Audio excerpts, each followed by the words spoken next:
வணக்கம். ஆகாஷ்வாணி புதுச்சேரி செய்தி அறிக்கை வாசிப்பவர் மலர்விழி.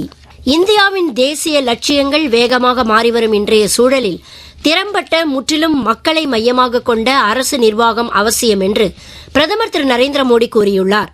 கர்மயோகி சாதனா வாரத்தையொட்டி இன்று வெளியிட்டுள்ள வீடியோ செய்தி ஒன்றில் அவர் இவ்வாறு கூறியுள்ளார். நாட்டில் தற்போதுள்ள அரசு நிர்வாகம் மக்களே தெய்வம் என்கிற கொள்கையின் அடிப்படையில் செயல்படுவதாகவும் மக்களை மையமாக கொண்ட திறம்பட்ட சேவையாக பொது சேவையை மாற்ற முக்கிய கவனம் செலுத்தப்படுவதாகவும் பிரதமர் கூறினார். நவீன திறன்கள் மற்றும் அர்ப்பணிப்பு உணர்வுடன் மக்களின் தேவைகளை உணர்ந்து செயல்படும் பணியாளர்களாக அரசு ஊழியர்களை மேம்படுத்துவதில் திறன் கட்டமைப்பு ஆணையமும் கர்மயோகி இயக்கமும் முக்கிய பங்காற்றி வருவதை அவர் சுட்டிக்காட்டினார்.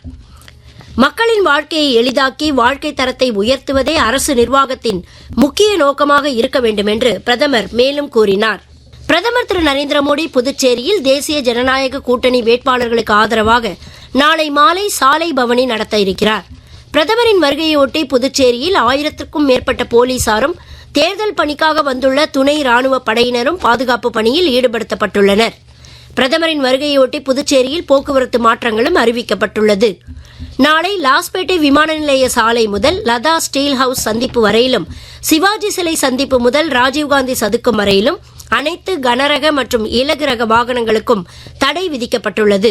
புஸ்ஸி வீதி வழியாக செல்ல வேண்டிய வாகனங்கள் வெங்கடசுப்பாரெட்டியார் சதுக்கத்தில் யூ டர்ன் எடுத்து நெல்லித்தோப்பு இந்திரா காந்தி சதுக்கம் வழியாக செல்ல வேண்டும் என்றும், ராஜீவ்காந்தி சதுக்கம் நோக்கி செல்லும் கனரக வாகனங்கள் கோரிமேடு ஜிப்மர் சந்திப்பு வழியாக மேட்டுப்பாளையம் கனரக போக்குவரத்து முனைய சாலைக்கு மாற்றப்படுவதாகவும் அறிவிக்கப்பட்டுள்ளது.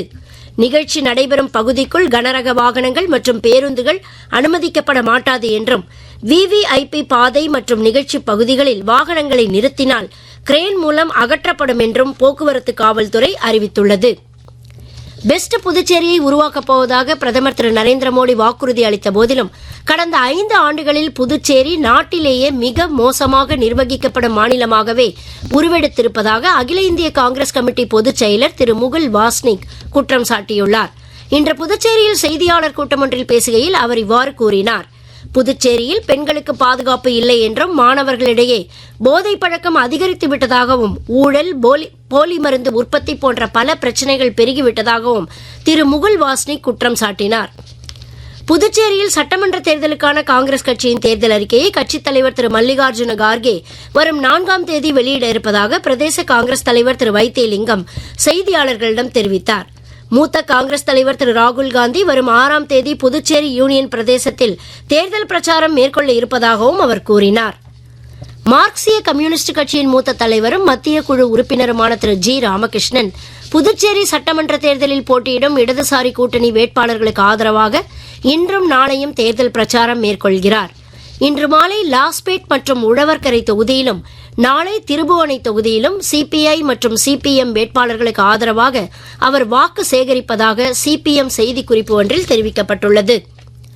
புதுச்சேரியில் மாவட்ட தேர்தல் அதிகாரி திரு குலோத்துங்கன் இன்று சேதராப்பட்டு தொழிற்பேட்டையில் உள்ள ஒரு தனியார் தொழிற்சாலை ஒன்றில் தொழிலாளர்களை நேரில் சந்தித்து தேர்தலில் தவறாமல் வாக்களிக்க வேண்டுகோள் கடிதம் கொடுத்தார். தொழிலாளர்கள் வாக்களிக்க சிறப்பு விடுமுறை அளிக்கப்பட்டிருப்பதை அவர் சுட்டிக்காட்டினார். முன்னதாக மாவட்ட தேர்தல் அதிகாரி அலுவலகத்தின் தேர்தல் கீதம் மற்றும் வாக்காளர் விழிப்புணர்வு கருத்துக்கள் அடங்கிய காணொளி நிகழ்ச்சியின் போது திரையிடப்பட்டது. காரைக்காலில் தேர்தல் ஆணையத்தின் பொது பார்வையாளர் திருமதி சரிதா பாலா ஓம் பிரஜாபதி சட்டமன்ற தேர்தலுக்கான விழிப்புணர்வு பணிகள் மற்றும் பாதுகாப்பு ஏற்பாடுகளை நேரில் பார்வையிட்டு ஆய்வு செய்தார். பல்வேறு வாக்குச்சாவடிகளில் இளம் வாக்காளர்களுக்கு அடையாள அட்டை வழங்கி வாக்களிப்பதன் அவசியம் குறித்து விழிப்புணர்வு ஏற்படுத்தினார். ஏனாமில் தேர்தல் ஆணையத்தின் ஸ்வீப் வாக்காளர் விழிப்புணர்வு திட்டத்தின் கீழ் கிரியம்பேட் பெருந்தலைவர் காமராஜர் உயர்நிலைப் பள்ளியில் இன்று நடைபெற்ற கோலப் போட்டியில் ஏராளமான பெண்கள் மிகுந்த ஆர்வத்துடன் கலந்து கொண்டனர்.